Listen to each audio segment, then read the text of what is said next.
and wait through the daylight. Sit back and wait through the daylight. Sit inside on subway cranes. These shoes are poor man's ice skates. Fall through like change in the daylight. Fall through like change in the daylight. I miss your both lines in my road. Some call it on my metro. Maybe I'll paint them in myself. Maybe I'll paint them in myself. Maybe I'll paint them in myself. Maybe I'll paint them in myself. Maybe I'll paint them in myself. Maybe I'll paint them in myself. These sidewalks slick with and stone. Looking walls and in the payphone. It rings like all through the daylight. It rings like all through the daylight. Daylight, you could hitchhike to Maine. I hope that someday I'll see without these frames. And in the daylight, I don't pick up my phone. 'Cause in the daylight, any that feels like home. I have a plots in my life, and only one has the top right. I'll just unplug it for today. I'll just unplug it for today. Open hydrant, roll the windows. It's all I make a good upload. And float down Grand Street in daylight. And float down Grand Street in daylight. And float down Grand Street in daylight.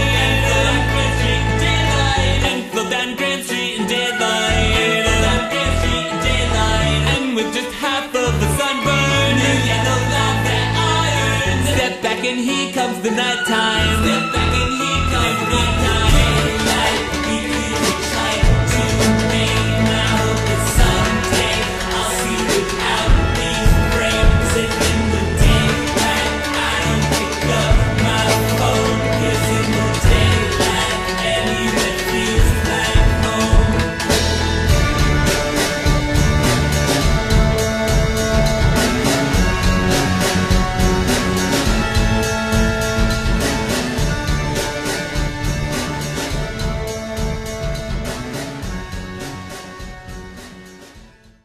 This is me. My glasses are purple, and I always wear pearls. I always wear a belt that says US or US on it. When people ask me what it means, I always say, it can mean whatever you want it to mean. One part of my body that I particularly enjoy is my eyebrows. I'm really OCD about my eyebrows. And this one time, I was waiting in line to get my caricature drawn by a caricature artist. This morbidly obese caricature artist. I tried to draw him to show you, but I couldn't. So, here's an artist rendering. So when I finally sat down to get drawn, he just stared at me, and finally, he was like, "Your eyebrows are perfect. Like, comic book perfect." And I was like, "Comic book perfect?" It was creepy, but probably one of the greatest compliments I've ever received.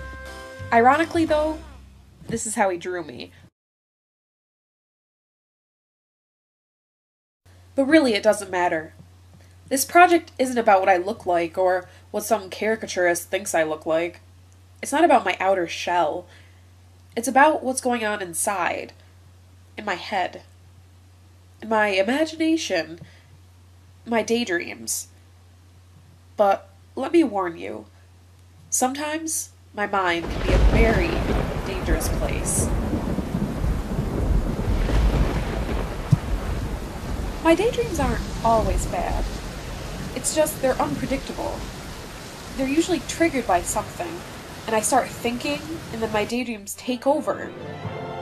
For example, when I open my door in the morning, I'm often greeted with squirrels scattering because my door opens out into a big circle of trees in a huge green backyard.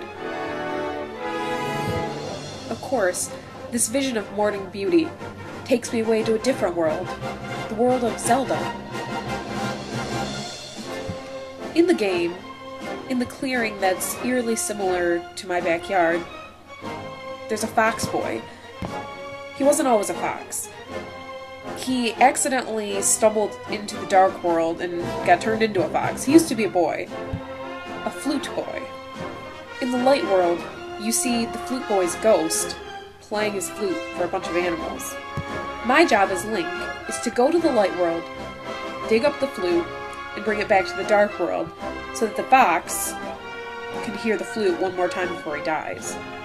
Then the fox asks me to go play the flute for his dad, to bring him home.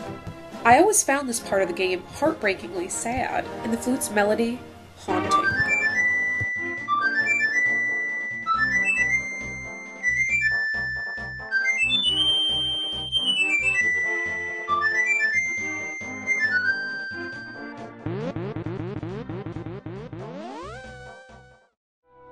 He turns into a stump. How depressing is that? So that's what I think of when I open my door in the morning. I think about taking that fox's flute and playing it for his father, because it'll bring him hope. And then, I have to continue on my adventures. I have to go about my day, questing for knowledge, in this world they call Geneseo. So I walk along, daydreaming. Every time I cross a road, though, I get nervous and think about what would happen if I got hit by a car.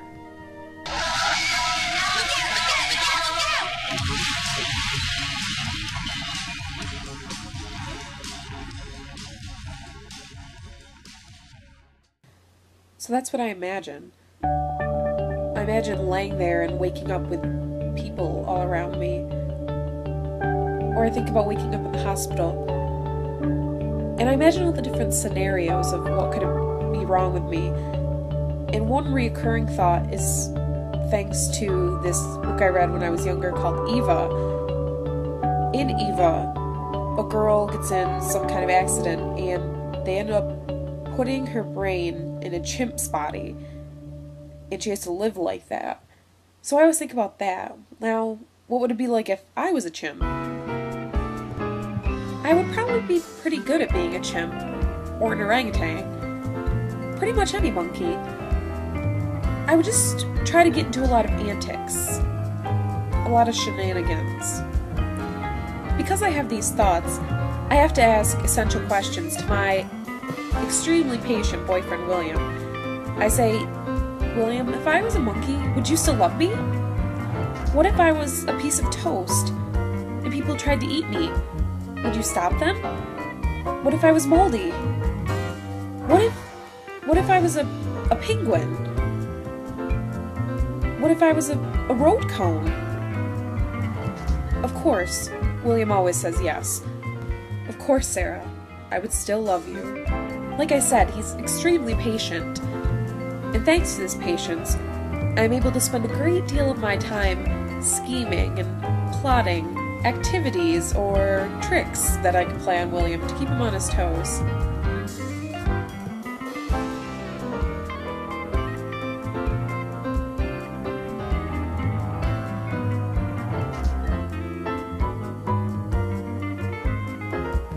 Sometimes my schemes get a little out of hand and someone ends up hurt. But for the most part, it's blowing bubbles in William's mouth or slamming ice cream in his face while he's driving. Like I said, he's a patient boy.